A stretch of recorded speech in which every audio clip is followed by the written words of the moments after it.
Sí, bueno, buenas noches a todos. En aras del tiempo y de los que sí fueron puntuales, pues vamos a empezar. Me permito presentar al doctor Emanuel Gastelum Rosas, quien es médico psiquiatra y además tiene una subespecialidad en psiquiatría infantil en el Instituto Nacional de Psiquiatría. Y el doctor Emanuel en esta oportunidad pues nos va a dar pues las nociones y todo lo que tiene que ver con la esquizofrenia y otros trastornos psicóticos. Pues ya saben ustedes que estos son temas que a veces en los detalles pues está la diferencia entre acertar o no acertar, ¿no? El tiempo, digamos, los síntomas negativos, pues cuántos y todo eso. Pues, ¿quién más, quién mejor que el doctor Gastelum para que nos haga el favor pues de ilustrarnos en esos temas? Bienvenido, doctor Gastelum, muchas gracias y pues adelante. Muchas gracias, doctor. Muy amable por la presentación. Nada más por una precisión, pues bueno, yo egresé de la subespecialidad de un hospital que se llama Juan N. Navarro, que está en la Ciudad de México, ahí cerquita del instituto. De hecho, es el hospital más grande en Latinoamérica, ¿no? Que está pequeñito, pero en cuanto a psiquiatría infantil y de la adolescencia es el más grande.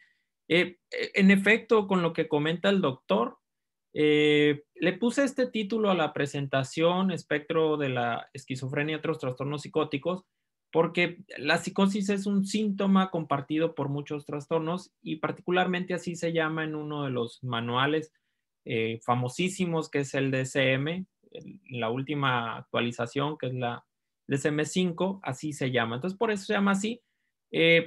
Pretendo que sea una charla práctica, porque puede tener muchas connotaciones teóricas y entonces nos podemos perder en eso. Siéntanse en la libertad, doctores, de preguntar o de decir, doc, no le entendí esto, pare, porque, como decía el doctor, pequeños cambios hacen grandes diferencias, sobre todo en la salud mental. Nada más me quiero cerciorar, ¿me escuchan bien? Sí, doc. Perfecto. Todos van a aplicar examen este año que viene, ¿verdad? O sea, ahora en octubre creo que cambió la fecha. Sí, en septiembre acaban de salir la convocatoria. Bueno, es que la verdad no la he leído toda la convocatoria, solo vi que aparentemente va a haber un cambio en la metodología. Antes se elegía primero la especialidad y luego se presentaba el examen. Aparentemente ahora primero se va a presentar el examen con puntuaje, vas a elegir tu especialidad, ¿no? No sé si eso vaya a proceder o no, pero indiscutiblemente la especialidad que elijan, no sé si alguno quiera psiquiatría, pues es necesario sacar el puntaje máximo posible, ¿no? Por dos cosas. Uno, para quedar en la especialidad, y otro, con el puntaje también ayuda mucho para elegir la sede. Entonces, pues es fundamental. Antes de entrar directamente en esta plática, yo les diría que una parte muy importante para pasar el examen, y que ese es el objetivo principal de esta plática, que logremos pasar el examen con esta plática que vamos a ver, que les sirva para contestar examen. No tanto para que sepan unos expertos del tema, pero sí para contestar un examen. Entonces, una parte fundamental de contestar examen es el conocimiento, y el otro que se encuentren bien anímicamente y que no estén ansiosos, doctores.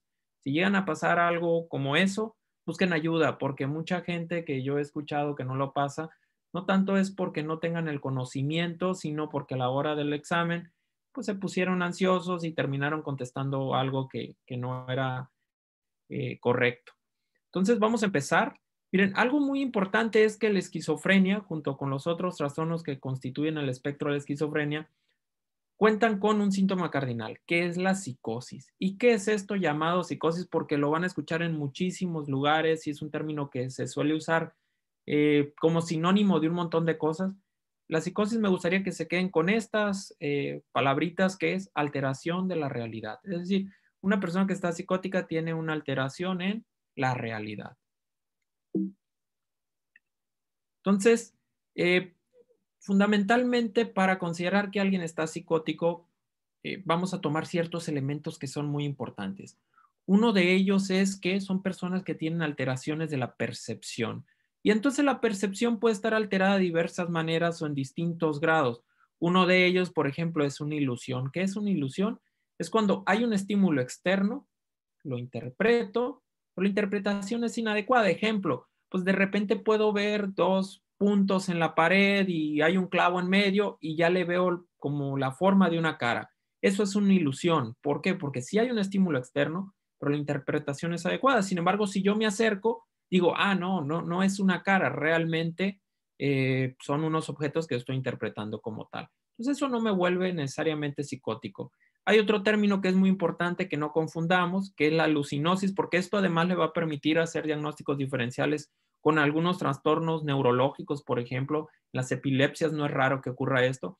¿Qué quiere decir esto? Bueno, que no hay un estímulo exterior, realmente sí hay se genera internamente, pero la interpretación, digamos, el contacto con la realidad sigue íntegro. Es decir, la persona dice, oye, como que estoy escuchando tal cosa, pero eso no está bien, no es real. Entonces, tiene una alucinosis. Generalmente las alucinosis son visuales. Pero caemos en el último apartado que dejé acá, el tercero, que es muy importante porque es lo que vamos a encontrar en la esquizofrenia. Es decir, en la esquizofrenia hay una percepción aparente de generalmente audible, son sonidos, voces generalmente, que las demás personas no pueden escuchar porque precisamente no hay un estímulo exterior. Pero aquí la diferencia con la alucinosis es que sí hay una pérdida del contacto con la realidad. La persona realmente piensa, cree fielmente que sí está ocurriendo esto, que sí está escuchando las voces, que generalmente lo digo en plural porque son múltiples. Otra cuestión muy importante a considerar en la psicosis o los trastornos psicóticos son las alteraciones del contenido del pensamiento. Tienden a ser falsos, es decir, tienen que ser falsos. ¿Cómo es esto? Oye, pues resulta que una persona, por ejemplo, puede pensar que le insertaron un chip porque pasó una camioneta de Google mapeando la ciudad. La mayoría de las personas no vamos a considerar eso, pero puede ser que alguien lo considere. Entonces, si se fijan, está fuera del contexto de la realidad, pues es algo falso. Pero lo más importante, quizás ustedes podrían, si en un momento dado todas las personas creyeran eso, pues de repente pues está dentro de un contexto de realidad, es falso, pero ya que le expliquen a ustedes, pues resulta que no es muy lógico, ¿no? Entonces van a decir, no, pues no es. Entonces una persona psicótica tiene alteraciones del contenido del pensamiento de tal forma que se vuelve irreductible a la lógica. Entonces, tip aquí también, pues debo de alegar con un paciente psicótico, no es buena idea.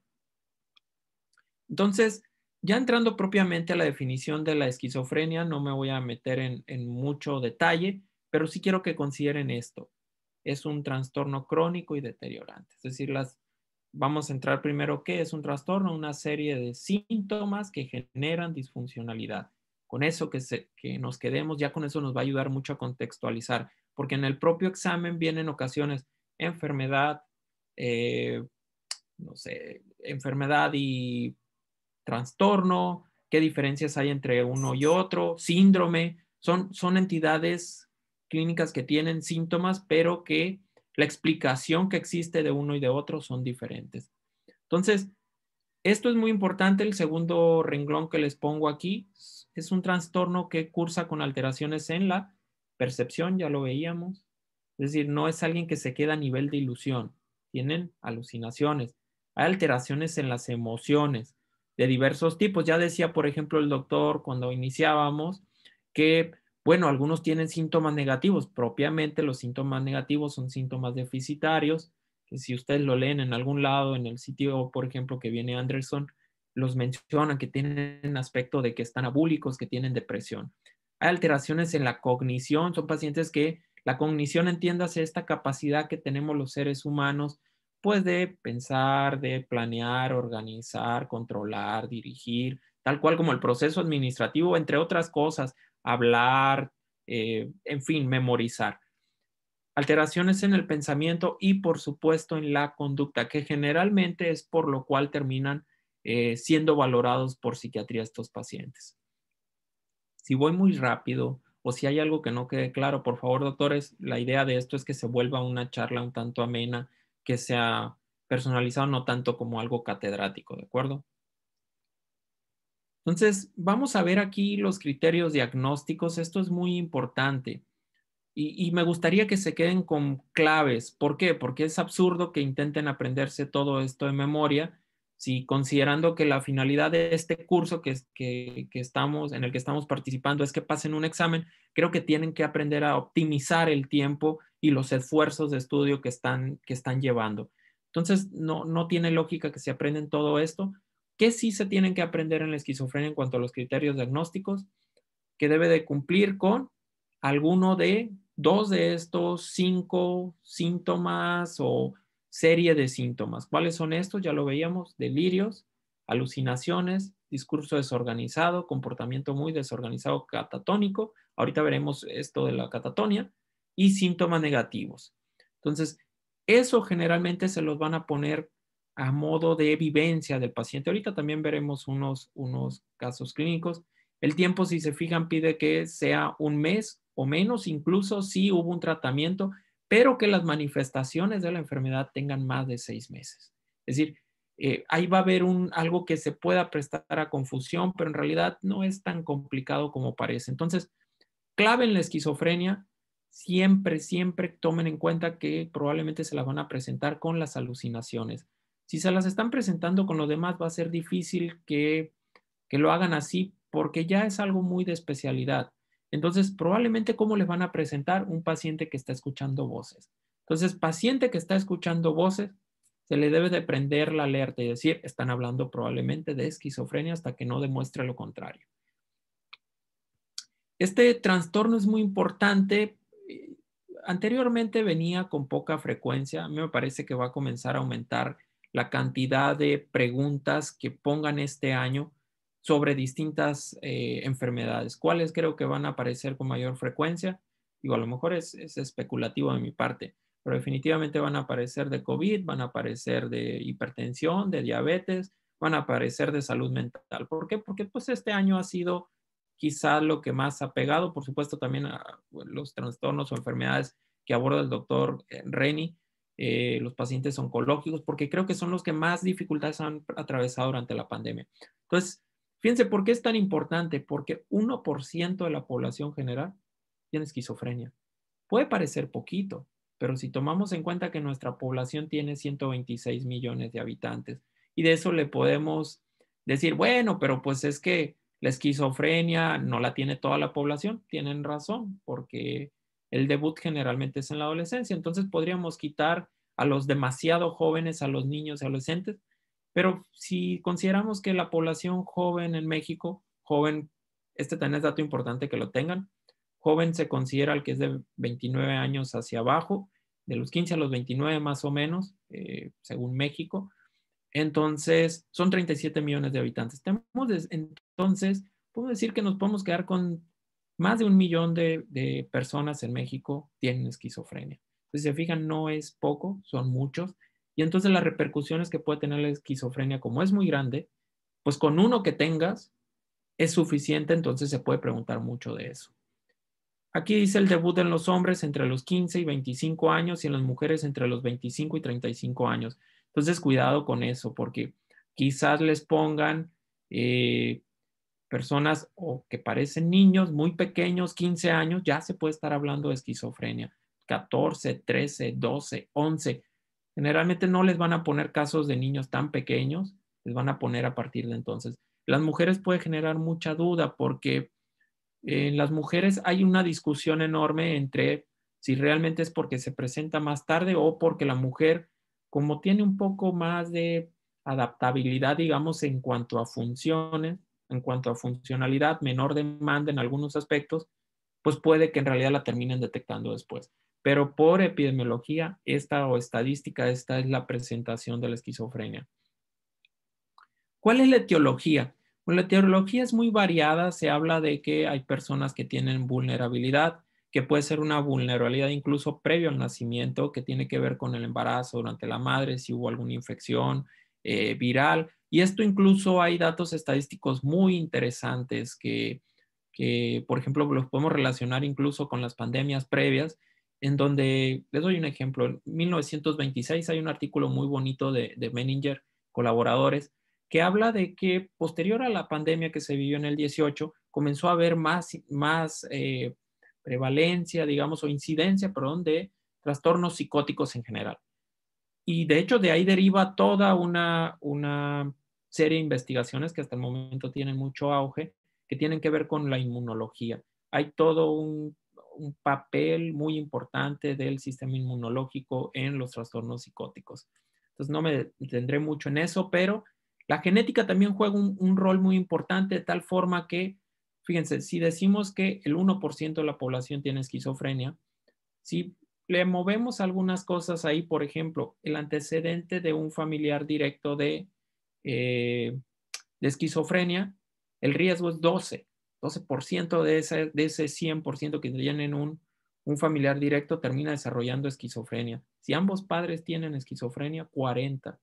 Pero si tengo un gemelo monocigoto, los estudios pueden variar, pero quédense con esto. La explicación de la esquizofrenia tiene un gran componente genético y puede ir del 50 al 80 en homocigotos. Entonces, muy importante que tomen en cuenta esto. Entonces, hay componente genético, hay factores del medioambientales como las infecciones virales, enfermedades neonatales, daño obstétrico, mencionan aquí. Entonces, ¿qué la termina desencadenando? Bueno, hay múltiples elementos que la pueden desencadenar. El propio neurodesarrollo. Hay factores ahí que se llaman las podas neuronales, que ahí es donde puede haber algún problema. A veces hay defectos en la migración neuronal. En fin, probablemente si les llegan a hacer una pregunta, ¿cuál es la etiología de la esquizofrenia? La etiología es multicausal. No se claven solo con uno, es que se debió a esto. No, eso no sería la mayor explicación. Me permití poner esta tablita. Les comparto que tengo el gusto de haber egresado a ese hospital y entonces en ese hospital estamos colaborando. Yo soy coautor de la guía de práctica clínica de esquizofrenia en niños, niñas y adolescentes, que en realidad tiene mucha similitud con los adultos. Decidimos poner esta tabla, los autores de esta guía, porque si se fijan aquí puede dividir en etiología perinatal, postnatal. Entonces vean cómo hay muchas de las cosas que mencionaba, pero entonces hay involucramiento de los genes, infecciones virales, edad paterna avanzada. Esto le duele mucho a los caballeros, ¿no? Porque siempre la tendencia es responsabilizar a las mamás de edad avanzada de que puede haber alguna situación con sus hijos. Pues no deseada, pero en realidad también la edad paterna avanzada se ha demostrado que tiene repercusiones en algunos trastornos mentales, no solo esquizofrenia, también en autismo hay evidencia de esto. Pues si hubo desnutrición, complicaciones obstétricas, ya lo mencionaba. Postnatal, desarrollo tardío, igual los genes, por supuesto, se van a continuar. Hay algunas implicaciones hormonales, factores ambientales, estrés psicosocial. Este es muy importante también porque creo que está tomando mucha repercusión. Últimamente es muy popular la cannabis. La cannabis es todo un tema porque lo que ha demostrado la evidencia es que en adultos pues tiene repercusiones, pero no son tan graves como en los niños y en los adolescentes. Entonces, en los niños y adolescentes hay mayor evidencia que la pura cannabis puede desarrollar un trastorno psicótico y desencadenar una esquizofrenia. O si tenía la vulnerabilidad, digamos, es solo el empujocito que necesitaba para terminar desarrollando esquizofrenia. Les comparto que hay una autora mexicana muy destacada, Nora Volkov, que tiene unos artículos muy bonitos sobre eso. Trauma cráneoencefálico. En fin, aquí vemos la fisiopatología, dice alteraciones en la migración neuronal, en la sinaptogénesis, aumento del pruning, que esto tiene que ver con la poda neuronal. Patología, encontramos algunas alteraciones morfológicas son muy inespecíficas. En realidad, no es como que al paciente podamos tomarlo y decir, bueno, le voy a hacer una biopsia cerebral. Además, sería ilógico, invasivo totalmente. Entonces, lo que sí se ha encontrado es que hay pérdida de la sustancia gris, disminución de las conexiones neuronales. Aquí no lo pusimos, pero de imagenología podemos encontrar, por ejemplo, dilatación ventricular. Digamos, hay un mayor, pero es explicable, ¿no? Si tengo una menor masa, pues por supuesto que voy a tener un aumento de los volúmenes de los ventrículos cerebrales. Manifestaciones tempranas dentro de la patología, hay deterioro cognitivo, fenotipo, neurodesarrollo, en fin. Las manifestaciones ya las comentaba el doctor ahorita con los síntomas negativos, ahorita veremos qué es eso. ¿Cuál es el curso de la esquizofrenia? Es decir, cuándo pensar en una esquizofrenia y cómo se los van a probablemente relatar. Yo estuve viendo casos clínicos puestos en algunos manuales, incluso pues a modos de ejemplo. Casi siempre en todos ponen esto que dice aquí, pródromos. Pródromos, entendámoslo como el antecedente, donde no sé si recuerden que, por ejemplo, en el modelo de salud de enfermedad, Lewis and Clark, se habla de un periodo preclínico y un periodo clínico. Así me gustaría que lo vieran. El periodo preclínico, en el cual pues hay una interacción entre, este modelo sobre todo era muy famoso con enfermedades infectocontagiosas, pero aún sigue siendo vigente y lo vamos a tomar de ejemplo. Digamos que aunque yo no tenga manifestaciones clínicas evidentes, un periodo prodrómico tiene que ver con algo se está saliendo de lo habitual para el desarrollo de esa persona y generalmente les van a poner la socialización. Entonces generalmente van a decir, ah, mira, el paciente era aislado, como que tenía dificultades para interaccionar con los pares, sobre todo, es decir, con otros niños o con otros adolescentes, pero también con otras personas. Hay algo que se llaman signos neurológicos blandos, que por ejemplo, pues podrían tener cierta torpeza motora, de repente como que se les dificultaba, no sé, pronar, supinar, se les dificultaba, tenían dismetría, no sé, lo pueden buscar eso, pero les van a poner ejemplos como esos que son muy sutiles y que digas, pues no me dice nada, pero si hay un antecedente y me están poniendo que escucha voces, probablemente estén hablando de esquizofrenia. Entonces, la esquizofrenia, siempre en un paciente esquizofrénico hay un antes y hay un después. Con antes y después me refiero a una vez que una persona se psicotiza, probablemente comienza a tener un deterioro de todo lo que hemos hablado. Pues en su conducta, en los delirios, en las alucinaciones, en la cognición. De hecho, esto es muy marcado en la cognición. Entonces aquí vemos que una persona que llevaba pródromos de repente tiene un episodio psicótico. Un episodio psicótico, recordemos, está caracterizado por alucinaciones, delirios, alteraciones en la conducta, en el afecto, en la cognición, etc. Y entonces aquí probablemente recibió, aquí tiene un más, si se fijan, hace alusión a los síntomas positivos, sobre todo esos síntomas positivos son los que hemos estado mencionando, sobre todo los del criterio A. Y acá ponen negativos que tienen que ver con la bulia, con la depresión, tienen que ver con la pérdida de funcionalidad. A veces algunas familias dicen, no, ya se quitó, ya todo está bien porque nada más se la lleva ahí en su cuarto encerrado y no hace nada y le damos la comida y a veces ni quiere comer, pero ya no da lata. Ok, me gustaría que imaginen que esos son síntomas negativos. El curso normal de una esquizofrenia es este que ven aquí. Es un paciente que generalmente tiene un primer episodio, se trata, tiene remisión de los síntomas, a veces total, a veces no es total, es parcial, es decir, todavía siguen, por ejemplo, escuchando voces, pero logra bajar tanto que pues puede reducirlos un poco a la lógica y entonces ya no norma la conducta. Si, por ejemplo, escuchaba una voz que decía, hazte daño, lesiónate o te están siguiendo, pues en lugar de que ande en la calle vagando esta persona, pues ya está en su casa y está escuchando eso, pero logra decir, ok, es parte de mi enfermedad. Lamentablemente en ocasiones eso no es en todos los pacientes, no se tiene esa respuesta en todos. Ahorita vamos a ver resistencia al tratamiento. Entonces, veamos, este es el curso habitual de una esquizofrenia. Acá abajo, este lo tomé del CTO. Vean cómo pone por tiempos. Y esto sí es importante que lo sepan porque marca la diferencia en el nombre. Y pareciera nada más el nombre, pero la repercusión también tiene que ver con el tratamiento. Entonces, aquí tenemos dos, si se fijan, dos columnas. Me gustaría que se vayan hasta la parte de abajo donde dice duración. Hay un rectángulo ahí. En la parte de abajo, en su lado izquierdo, si no lo estamos viendo como imagenología, viéndolo así tal cual. Si no estamos viendo en espejo, pues en la primera columna vamos a encontrar DSM y en la segunda columna vamos a encontrar CIE, que es Clasificación Internacional de Enfermedades. Estas dos clasificaciones creo que las conocen, pero digamos que son las clasificaciones más famosas donde se engloban los trastornos mentales. El DSM sí es exclusivo de trastornos mentales, como ya saben, Clasificación Internacional de Enfermedades, no, ahí engloban todas las enfermedades. Pero entonces en la primera columna tenemos que si los síntomas psicóticos duran de un día a menos de un mes, se llama psicosis breve. Si nos seguimos de 1 mes a 6 meses, menos de 6 meses, se llama trastorno esquizofreniforme. Y una esquizofrenia dice más de 6 meses.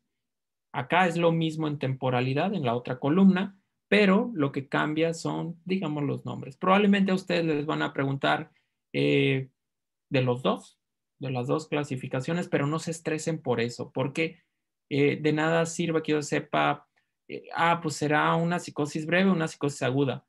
Si yo ya tengo más o menos conceptualizado qué es, no me van a poner psicosis breve y psicosis aguda, ¿cuál es?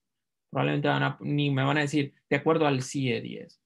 Sería muy extraño, sería un examen de consejo eso de especialidad. Entonces, hay que relajarnos con eso, nada más con que entendamos que la esquizofrenia tiene estos síntomas y tiene generalmente estas agudizaciones, digamos, del cuadro. Anteriormente, en el DSM-4, actualmente estamos en el DSM-5 desde 2013. Previo a eso, la versión más actual era el DSM-4, su versión revisada. Hablaba de tipos de esquizofrenia. Se los pongo porque puede llegar a que se los pregunten, pero no se estresen tampoco con esto. Les voy a decir resumidamente qué es. Ustedes ya tienen el diagnóstico de una esquizofrenia. Lo único, este es el apellido. Es decir, la mayoría de los síntomas, ¿qué características tienen? Ejemplo, paranoide. Son pacientes que generalmente piensan que les quieren hacer daño, que los andan siguiendo. Directo, paranoide. Desorganizado. Un paciente que tiene un discurso que ni siquiera permite tener una conversación, que está todo desalineado, pero sobre todo el pensamiento está desorganizado. O sea, cuando se habla de desorganización, recuerden pensamiento. Catatónica, ahorita la vamos a ver, son una serie de características clínicas. En general se mencionan 12 síntomas, que ahorita se los menciono, que puede llegar a desarrollar el paciente. La imagen de me gustaría que lo guardaran así en su cabeza. Generalmente es la típica imagen que creo que viene hasta en los libros de medicina, de texto, pues, básicos, en los cuales está una persona como con una sola posición. Generalmente ese es un paciente catatónico. La indiferenciada, en la cual hay síntomas de todo tipo, de paranoide, desorganizada, catatónica o de cualquier otra, entonces no permite ponerle un apellido. Y residual es en la que ya los síntomas, digamos, positivos ya no son tan evidentes o no son posibles determinarlos, pero recordemos que una esquizofrenia no solo son síntomas positivos, son alteraciones de la cognición, del pensamiento, del afecto, etc. Entonces, eso nada más sépanselo o ténganlo presente por si llegan a decirle, y es tipo de... Generalmente les van a preguntar paranoide porque es la más frecuente. El tratamiento de la esquizofrenia tiene que haber siempre, si viene así tramposamente como, ¿y el tratamiento de la esquizofrenia cuál es? Siempre pongan así como la definición de salud. Yo siempre me jacto por supuesto, es la especialidad, ¿no? En el sentido de, le tiene cariño uno a su especialidad, pero en realidad todas son importantes. La definición de salud, así, si tienen que poner cuál es el manejo más adecuado para un trastorno mental, engloba la definición de salud. El abordaje físico, el abordaje corporal, físico, como quieran decirle, el abordaje psicológico y el abordaje social. Entonces, el abordaje es biopsicosocial. Pero entonces, tiene que haber abordaje psicosocial. Aquí hacen sobre todo alusión a la terapia. Siempre, además, les puedo dar como tips algo muy contadas excepciones. Ojo, esto es con fines de examen y perdónenme la practicidad de algunos comentarios que estoy dando. Pero si viene pregunta, ¿y cuál es la psicoterapia indicada para tal cosa? Siempre recuerden terapia cognitivo-conductual. Es de las que tienen más evidencia. Por supuesto, si les llegaran a preguntar cuál es la terapia indicada para un trastorno de personalidad limítrofe, pues probablemente va a haber otros apellidos y todo, pero en general, con que igual en esquizofrenia. Salvo que, por ejemplo, les dijeran, el paciente tiene un conflicto familiar y hay problemas de este tipo, emoción expresada, terapia familiar. Entonces, a veces es muy lógico qué terapia tiene que llevar el paciente. El segundo apartado es el que ahorita vamos a detenernos un poquito más, que es muy importante porque si algo ha cambiado el pronóstico de la esquizofrenia es el tratamiento farmacológico. Previamente los pacientes pues realmente vivían escondidos por la familia, amarrados, con mucho maltrato humano. Viene el advenimiento de los fármacos y realmente revolucionó el tratamiento de los pacientes. Les doy un ejemplo. Previamente los hospitales psiquiátricos eran una especie de granjas porque la estancia era prolongadísima. Básicamente se quedan a vivir ahí. ¿Cuál es la estancia promedio de un paciente en un hospital psiquiátrico con un trastorno psicótico? 2 semanas, a veces menos, ¿no? Puede más, menos, pero en promedio 2 semanas. ¿De qué me habla esto? De que generalmente hay una respuesta rápida. Entonces, acá está otra, la famosísima terapia electroconvulsiva. Lamentablemente cuenta con mucho estigma, pero para fines de examen, prácticamente no hay algo mejor que la terapia electroconvulsiva. Ojo, primera línea, no quiero decir que sea primera línea, eso es algo distinto. Y eso también, qué bueno que lo tomé, que se me vino a la mente. Siempre, en cualquier, no solo en psiquiatría, siempre en este tipo de preguntas, lean bien qué es lo que están preguntando. ¿Cuál es el tratamiento de primera línea? ¿Cuál es el gold standard? ¿Cuál es el de elección? Porque a veces, en el contexto de cómo está elaborada la pregunta, va la respuesta, ¿no? Entonces, por ejemplo, ¿cuál es la primera línea del tratamiento de un paciente con un primer episodio psicótico? Pues tratamiento farmacológico. Pero ¿cuál es, por ejemplo, bajo ciertas circunstancias? Terapia electroconvulsiva. ¿Cuáles son esas circunstancias? Ejemplo, paciente catatónico, quizá un paciente que es refractario al tratamiento, una mujer embarazada, es terapia electroconvulsiva. Esa pregunta también a veces viene, ¿cuál es el tratamiento para una mujer embarazada que está psicótica? Terapia electroconvulsiva. Este algoritmo es en niños, en realidad, le digo de la guía en la que tuve la oportunidad de ser coautor.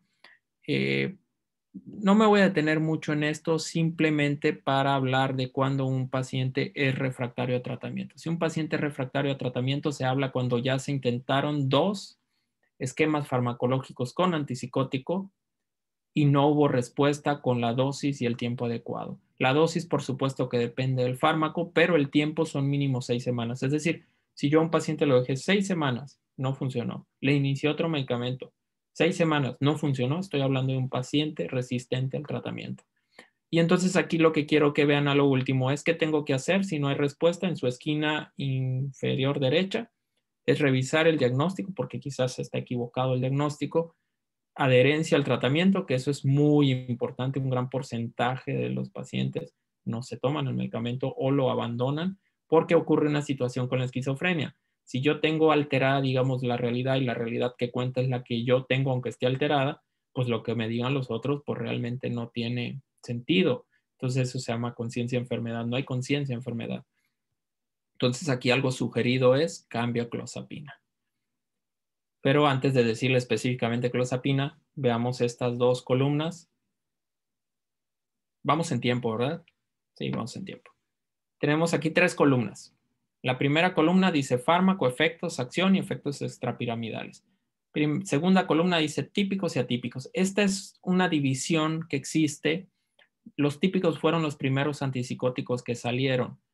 Tienen sobre todo un gran bloqueo de los receptores de dopamina D2. Esto es importante porque no lo había mencionado, de hecho.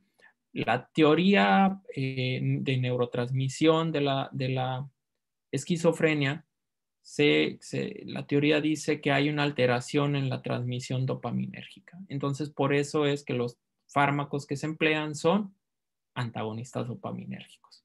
Y entonces, dentro de los típicos tenemos el haloperidol, el suclopentixol y todos estos que se mencionan aquí. Ven, ahí pueden leer los síntomas que pueden, los efectos, la acción y los efectos extrapiramidales. Esto es importante, lo último, porque los efectos tienden a ser intensos.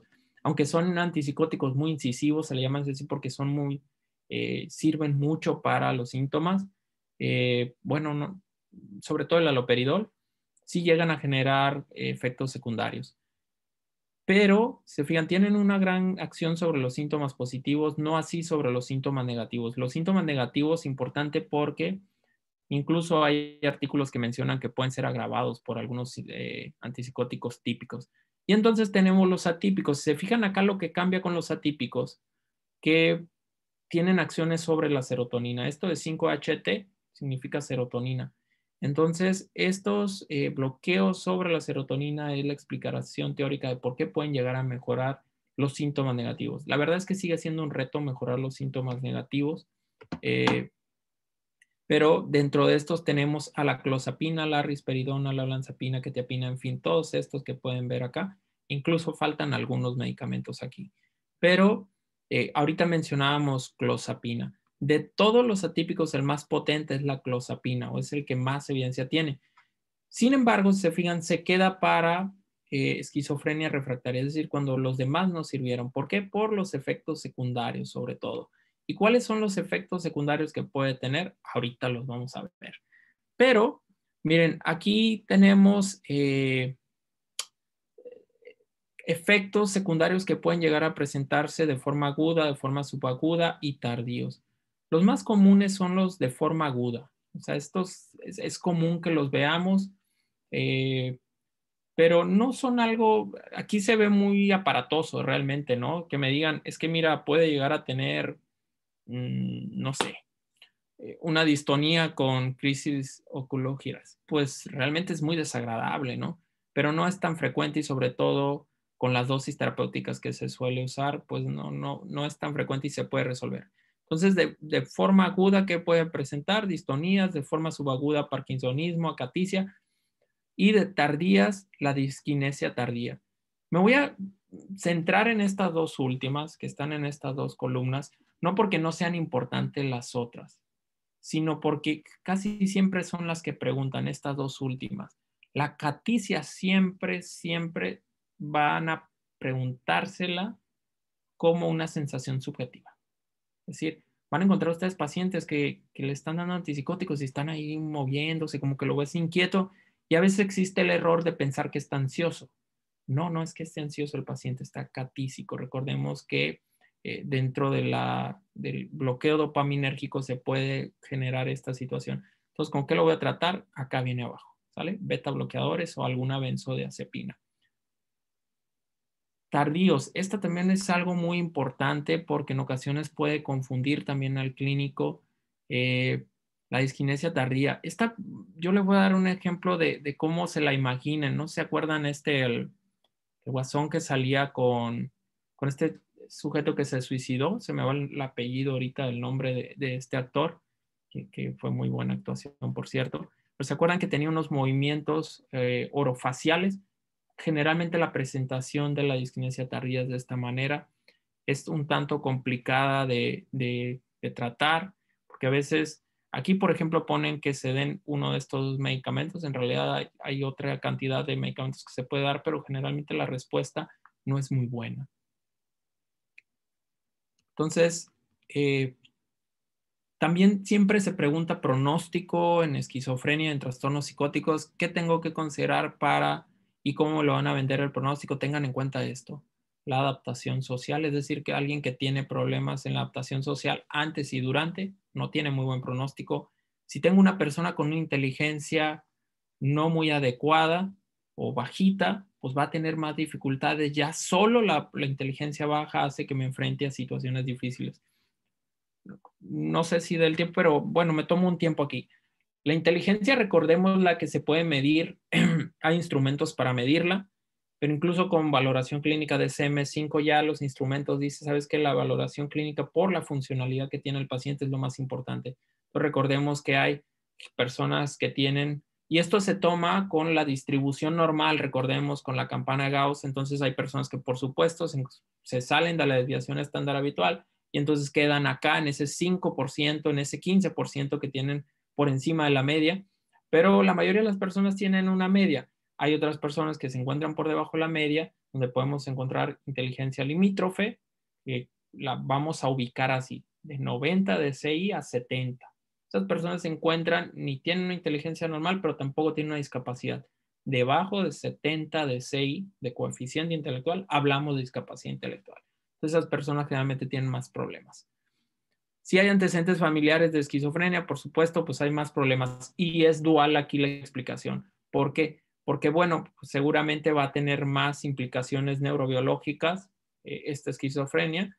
Y aparte, pues el apoyo familiar que va a tener la persona va a ser menor. No es la misma que pues yo tenga esquizofrenia, pero y además la tenga mi mamá y la tenga mi papá y la tenga mi primo. Pues, ¿de dónde he hecho mano, no?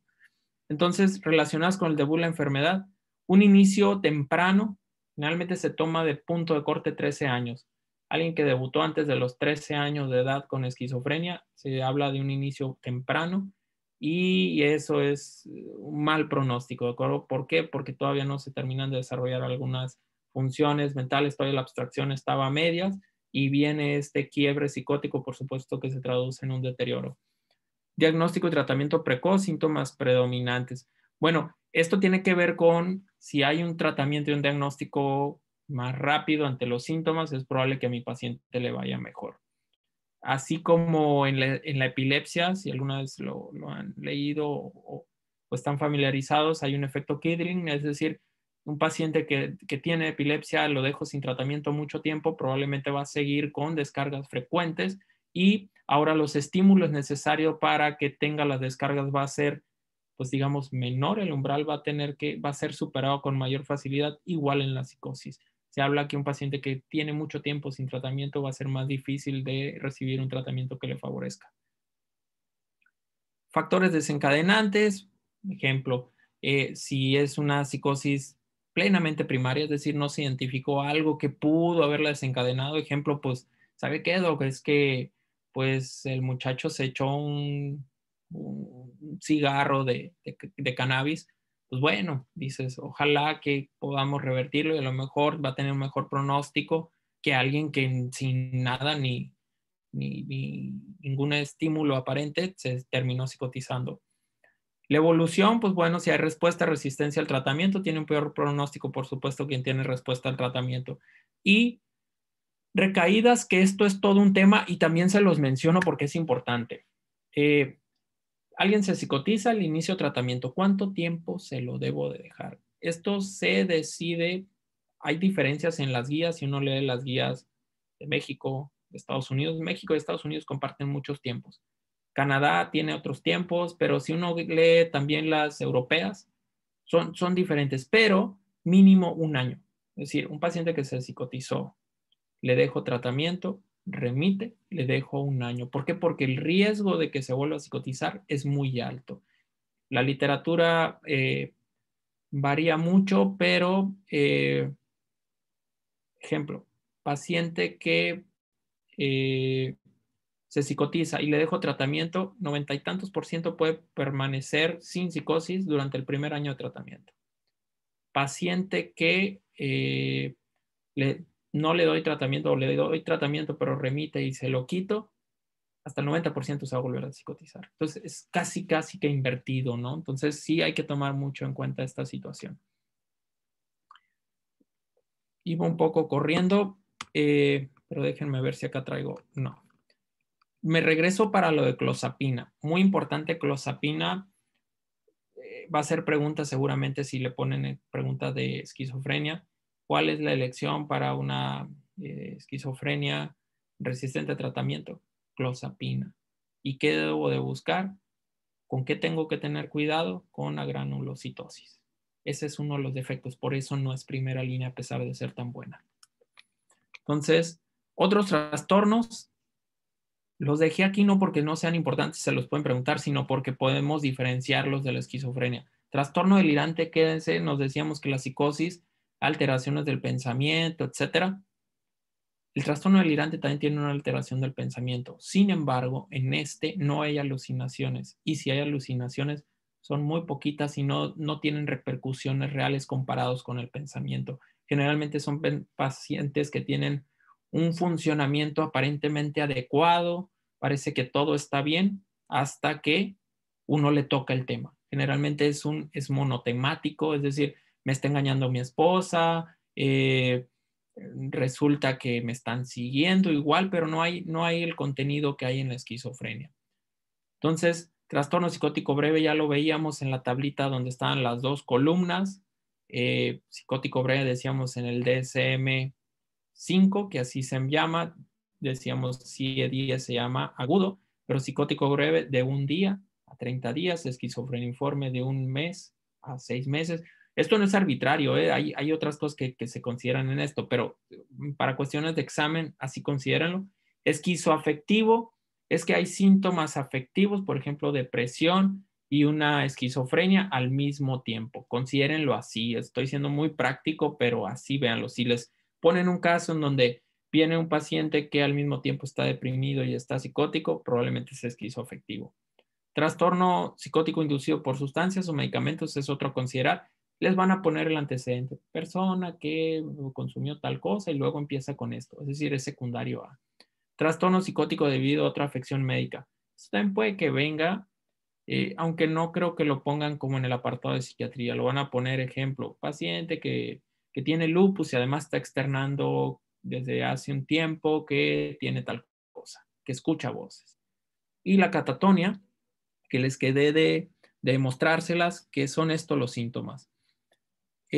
3 o más de los siguientes: estupor, catalepsia, es decir, inducción pasiva de una postura mantenida contra la gravedad, flexibilidad seria, es decir, resistencia leve y constante al cambio de la postura dirigida por el examinador, mutismo, negativismo, adopción de una postura, que era el ejemplo que les daba, y en fin, todos estos que se mencionan aquí, generalmente, ¿qué les van a preguntar si viene catatonia en un examen?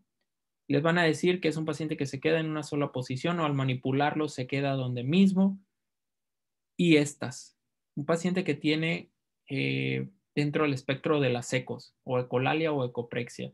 De hecho, esto es muy visible en un hospital general. Es muy común encontrar estos pacientes y uno llega y les comienza a tararear algo, a repetir algo. Son pacientes que no contestan o nada y uno dice, y comienzan a repetir lo que está haciendo. Es un paciente que está catatónico. Siempre sacan mucho de onda a todo mundo porque terminan con punción, terminan con una tomografía, con resonancia. No está mal, o sea, hay que hacerlo, hay que estudiarlos, pero generalmente se ve una catatonia. ¿A qué se puede ver la catatonia? Pues ya dijimos esquizofrenia, pero también en trastornos afectivos, en trastornos neurológicos, en deliriums, etc.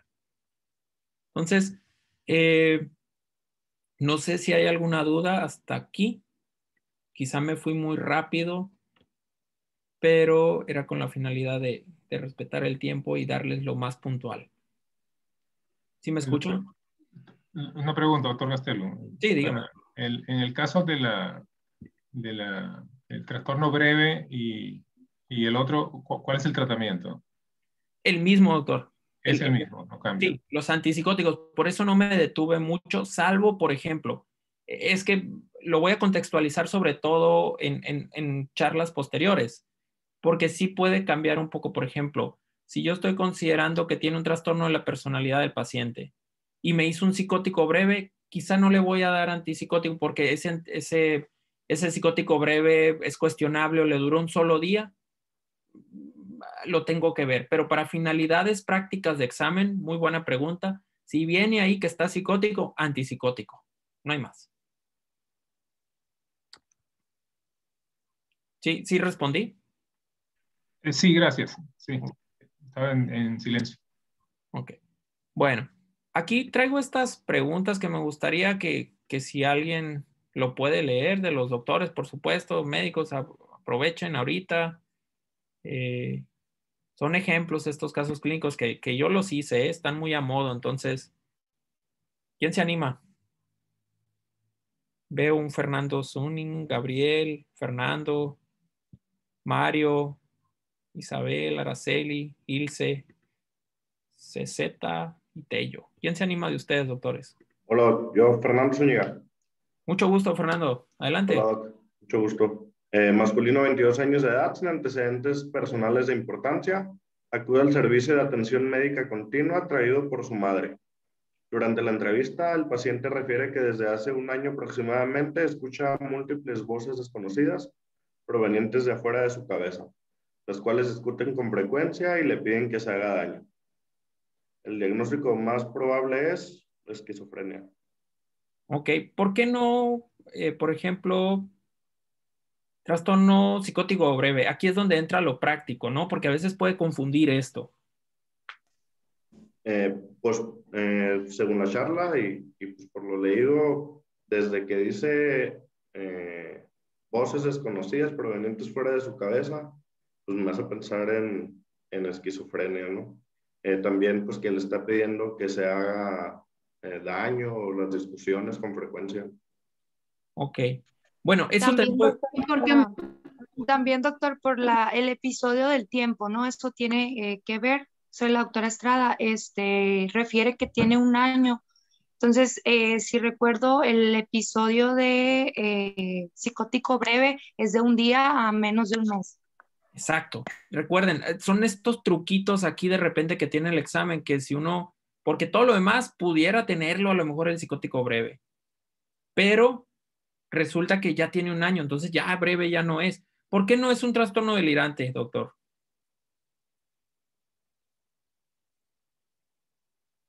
Doctor Zúñiga, ¿sí me escucha? Sí. Ay, disculpen, le cambié aquí, ya se dieron cuenta, pero ¿por qué no es un trastorno delirante?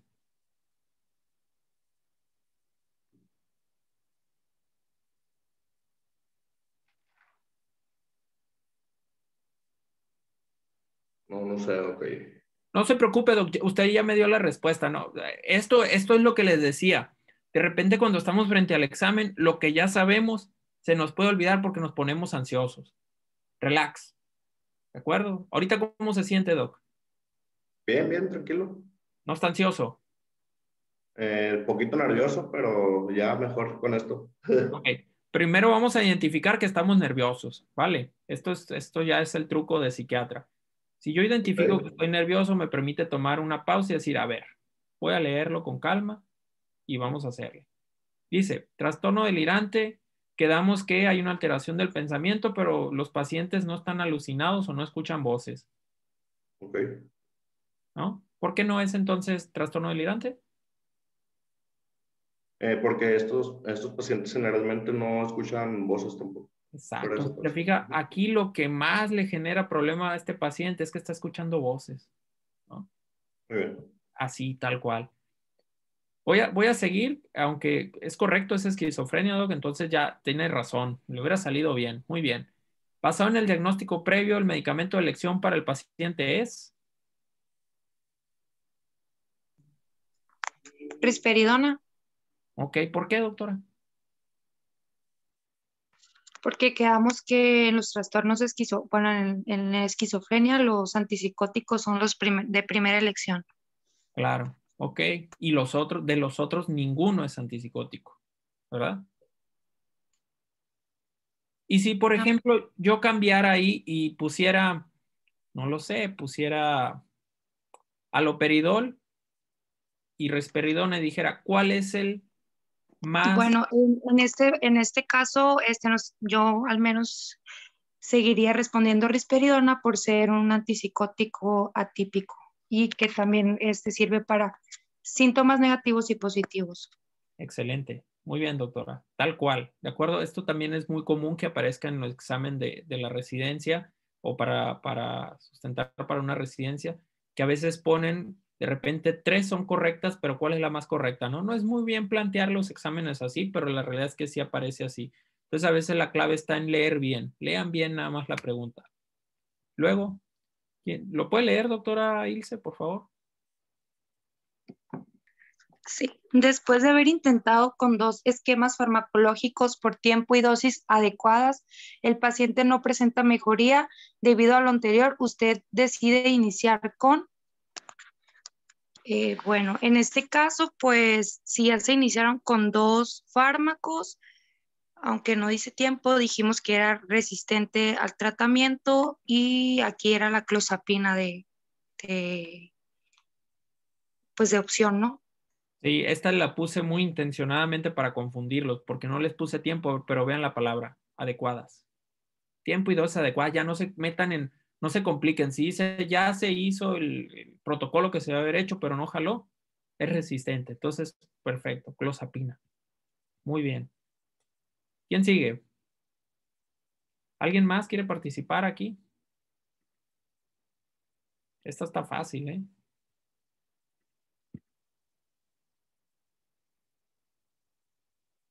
¿Nadie? ¿Quién se atreve?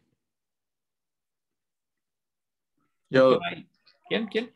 Gabriel, Sí. adelante. Ante el abordaje farmacológico, usted decide prestar especial interés en lo siguiente. Pues la respuesta, si es en base a la pasada, es realizar citometrías hemáticas con regularidad. Ok, correcto. Y eso también tómenlo muy en cuenta, practiquen, porque generalmente de un caso clínico se desprenden como 3, 4 preguntas.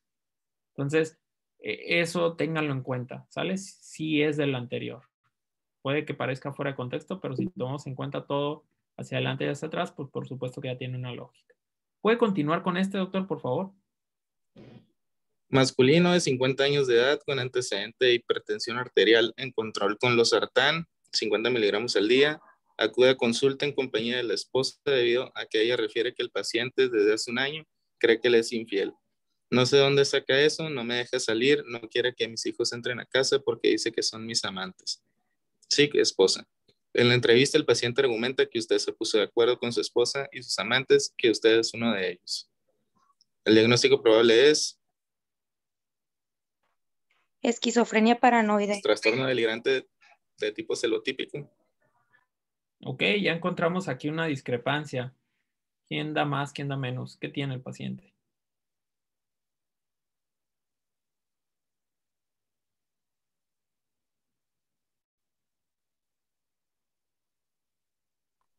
Bueno, doctora Ilse, usted dijo esquizofrenia, ¿verdad?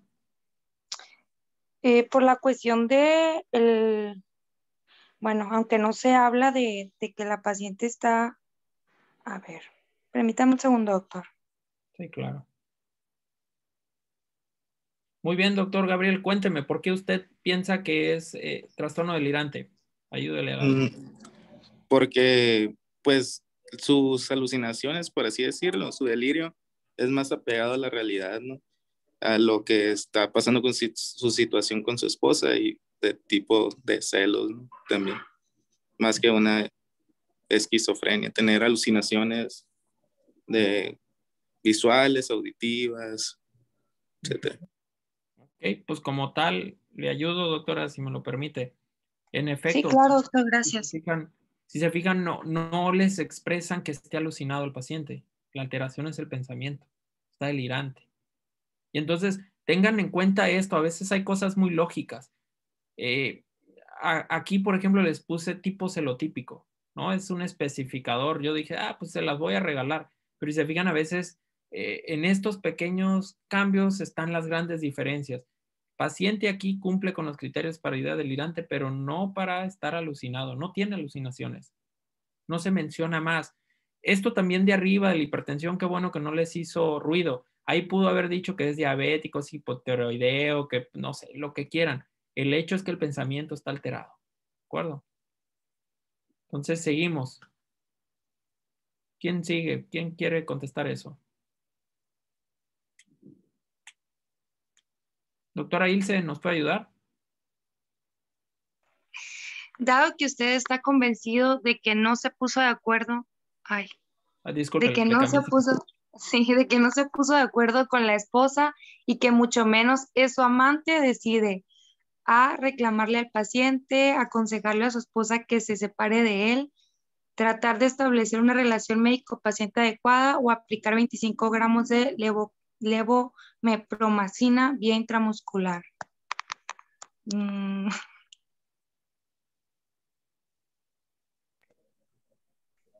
Pues la C, tratar de establecer una relación médico-paciente adecuada. ¿Qué opinan los demás? Pues sí. Digo, esta ya está casi de aplicar 5 miligramos de levomepromacina. Ok, escuché eso, pero sí, en realidad es tratar de establecer una relación médico-paciente. ¿Por qué? La levomepromacina se la van a aplicar, se va a dormir el paciente, lo van a sedar, se va a despertar y se va a despertar enojados con ustedes. Y no hay indicación para aplicarla, ¿no? Es decir, ¿tengo que sedar a este paciente? La pregunta, no. Entonces, es muy difícil, precisamente por eso estos pacientes tienen mucho abandono terapéutico, porque a veces el contacto con el médico pues no fue el adecuado, ¿no? El médico trató de volverlo a la lógica cuando por definición es alguien que no está reductible a la lógica. Entonces, El tratamiento tuvo que sí ser un antipsicótico, pero bajo ciertas circunstancias. Y listo, son las preguntas de caso clínico. ¿Alguna duda, doctores, con el tema que vimos hasta ahorita?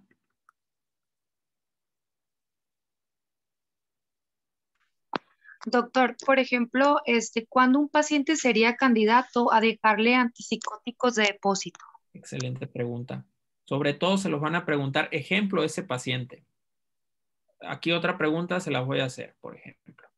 Ese mismo paciente resulta que ya ustedes le indicaron, ¿sabe qué? Tome tantos miligramos de Pimosí de vía oral, se lo va a tomar en la mañana o se lo va a tomar en la noche y ya. Lo ven en la siguiente cita, lo trae la esposa regañadientes y dice, es que no se tomó el medicamento mi esposo. Ahí es donde deben de aplicar un depósito. Sobre todo en un paciente que no tiene adherencia al tratamiento farmacológico. ¿Cuál medicamento? Hay varios. En realidad también hay típicos y hay atípicos de depósito. Mucho depende de las condiciones socioeconómicas, la comorbilidad que pueda tener el paciente, los efectos, qué tanto lo puedo subir, en fin. Pero como a modo de práctico y pregunta de examen, ¿a qué paciente le aplico medicamento de depósito? Al que no tiene adherencia terapéutica. Y este paciente probablemente no va a tener adherencia terapéutica. Excelente, gracias, doctor. ¿Alguna otra pregunta, doctores? Yo tengo una pregunta, doctor Gastelum. Sí, doctor. Digamos, entiendo que entonces esto de la esquizofrenia, eso es como un espectro, ¿no? De enfermedad, ¿no? Sí, correcto. Digamos, que empieza con un trastorno breve o agudo, luego el otro y luego ya la propia esquizofrenia cuando ya pasaron 6 meses. Uh-huh. En el caso, por ejemplo, de un paciente que se diagnostica en el primer mes y luego está en tratamiento, ya al tercer mes se sigue llamando con el nombre con la nomenclatura del diagnóstico inicial o ya cambia digamos, el nombre. Es muy buena pregunta. En realidad esto es por sistema clasificatorio, ¿no? Me estoy basando en las clasificaciones. En realidad la esquizofrenia es una entidad clínica muy descrita y muy conocida desde hace mucho, pero si es una esquizofrenia, aquí es por eso la importancia de la definición, ¿no? Es un trastorno crónico y deteriorante. Entonces, ejemplo, si yo le puse trastorno psicótico breve, le di tratamiento y lo seguí con tratamiento, ese paciente a los 6 meses probablemente va a tener algo que me va a decir si es esquizofrenia. Si no, ya volvió a la normalidad, el paciente tiene su funcionalidad habitual y todo, fue un psicótico breve. Pero sí, muchos de los diagnósticos en esquizofrenia son longitudinales. Es decir, no es correcto, por ejemplo, decir, es una esquizofrenia si apenas tiene 2 horas de psicótico el paciente. No. Entonces es válido. Ese paciente que tiene 3 meses probablemente sí va a ser esquizofrénico, pero tengo que darle el tiempo adecuado para darle el diagnóstico. Gracias. ¿Alguien más, doctores?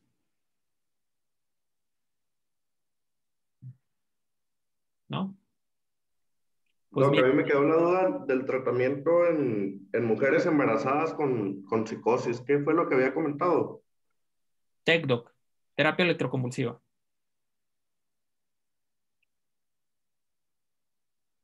No se le puede dar el antipsicótico por los efectos teratogénicos, ¿verdad? Exacto. En la vida real, en la vida práctica, aquí, por ejemplo, desde donde yo les estoy transmitiendo, donde tienen su casa en Sonora, en realidad le damos antipsicótico. ¿Por qué? Porque no hay terapia electroconvulsiva. Pero sí, de primera línea es terapia electroconvulsiva. Lo vamos a ver, es una terapia noble en realidad, también en trastornos depresivos se usa, pero en ocasiones no está el acceso. ¿Por qué? Pues sobre todo por estigma. Pero sí, si viene así la pregunta, ¿cuál es el tratamiento de primera línea para esta mujer embarazada? TEC. Gracias, Doc. Nada para servirle, doc. Bien. ¿Alguna otra pregunta, colegas? Bueno, siendo así, agradecemos mucho, doctor, su tiempo, su dedicación y pues nos vemos en los próximos eventos. Muchas gracias, pues, de No, al verdad que contrario, gracias por la invitación, maestro. sí. Y gracias a ustedes por participar. Nos vemos. Sale, vale. Gracias. Bye. Gracias. Gracias.